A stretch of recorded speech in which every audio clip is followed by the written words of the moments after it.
कोण येणार आहे याबद्दल नाही मला माहिती मिळाली प्रत्यक्ष.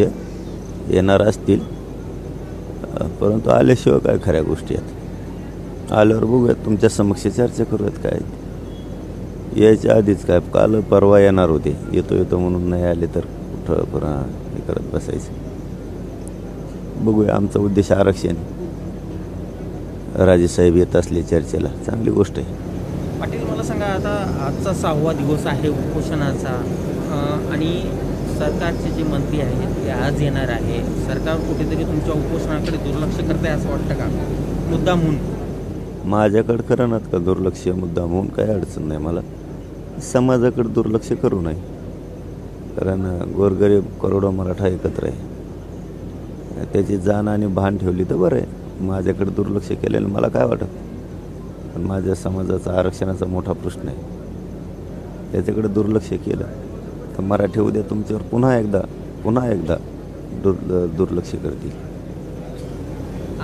प्रश्न असा आहे की काल तुम्ही असं म्हणाले होते की सरकार सकारात्मक आहे, देवेंद्र फडणवीस साहेब हे सकारात्मक आहेत, चर्चा झाली पाहिजे आणि चर्चेनंतर हा प्रश्न सुटू शकतो किंवा तुमच्या उपोषणाच्या स्थगितीबाबत किंवा उपोषणाबाबत निर्णय होऊ शकतो.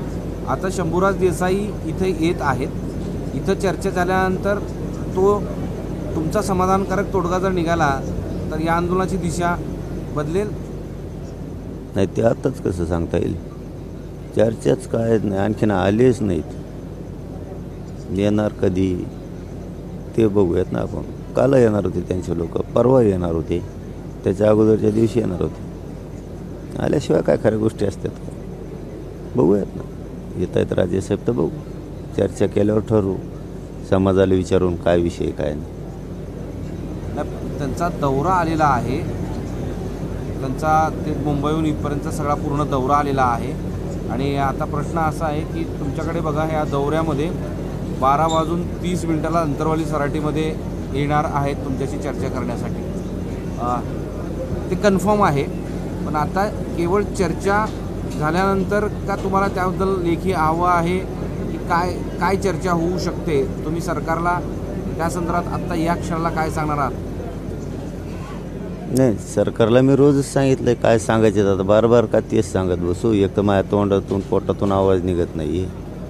आता राजेसाहेब कशासाठी येलेत, भेटायला येले का चर्चा करायला येते, त्याच्यावर सुद्धा अवलंबून आहे. खूप काही किचकट गोष्टी आहेत, कशासाठी यायलेत काय विषय. त्यामुळे मी आधीच कसं सांगू पुढची दिशा आंदोलनाची काय? पुढची दिशा मी उद्या 5 वाजता सांगेन, अशी जर टोलाटोली झाली तर. सरकारसोबतच तुमच्याकडे आता विरोधी पक्षाचे नेते अंबादास दानवेही येणार आहेत 11, 11:30, 12च्या अगोदर. काल आणि यापूर्वी रात्री उशिरासुद्धा खासदार येऊन गेले इथं. राष्ट्रवादी काँग्रेस शरद पवार गटाचे, शिवसेनेचे खासदार उद्धव ठाकरे गटाचे येऊन गेले. विरोधी पक्षातले खासदार आमदार तुम्हाला भेटत आहेत. त्यांच्याशी तुमचा संवाद कशा पद्धतीने होतोय, त्यांना तुम्ही काय सांगताय? जसं सरकारला तुम्ही सांगताय की याबाबतचा निर्णय घ्यावा किंवा कशा पद्धतीने घ्यावा, तसं विरोधी पक्षाच्या आमदार खासदारांना तुम्ही काय सांगताय? की नाही, त्या मराठा म्हणून येत आहेत. सगळ्यात महत्त्वाची पहिली गोष्ट म्हणजे, आणि मी आरक्षण सोडून काही सांगत नाही. दुसरं, आरक्षणाचं बाजू लावून धरा, माझ्या गोरगरीब मराठ्यांच्या पाठीशी उभा राहा, हे मात्र मी सांगतो. कारण माझा जीव सगळा माझ्या मराठा समाजात, माझा जीव माझ्या समाजात गुंतलेला आहे पूर्ण. त्यामुळे काही असलं तरी मी समाजाचंच सांगणार. नाही, सरकार जसं तुमच्या मागण्यासंदर्भात, उपोषणांच्या संदर्भात सकारात्मक आहे, तसं सरकारनं म्हणजे देवेंद्र फडणवीस असतील की आता शंभूराज देसाई असतील हे येत आहेत, त्यांचं सकारात्मक पाऊल हे तुम्ही सकारात्मक तुम्हाला वाटतं का? तुम्ही सकारात्मक आहात का त्यांच्या या पाऊलाबद्दल? नाही, मी चर्चेला तयार आहे, पण सकारात्मक म्हणजे याचे अनेक पैलू आहेत, त्याचे अनेक वेगळे अर्थ होते. चर्चा नुसती चर्चा काय? आरक्षणाचा विषय कुठं तडीच निघणार आहे का नाही? सकारात्मकचे खूप काही पर्याय आहेत, खूप काही त्याचा अर्थ निघतात. याचा अर्थ असा नाही की माझ्या समाजाचं डोळ्यात एकटा वाटोळं व्हावं. आरक्षणाचा विषय काय हे महत्त्वाचं आहे, त्याला सकारात्मक म्हणून बघूयात ना. आल्यावर चर्चा लक्षात येईल नेमकं काय विषय. तुमची भूमिका सकारात्मक आहे चर्चेसाठी? आम्ही तर दारं उघडे ठुले तर आणि आमच्याच राहणार आहेत, पण बंद केले तर मग नवं करणार.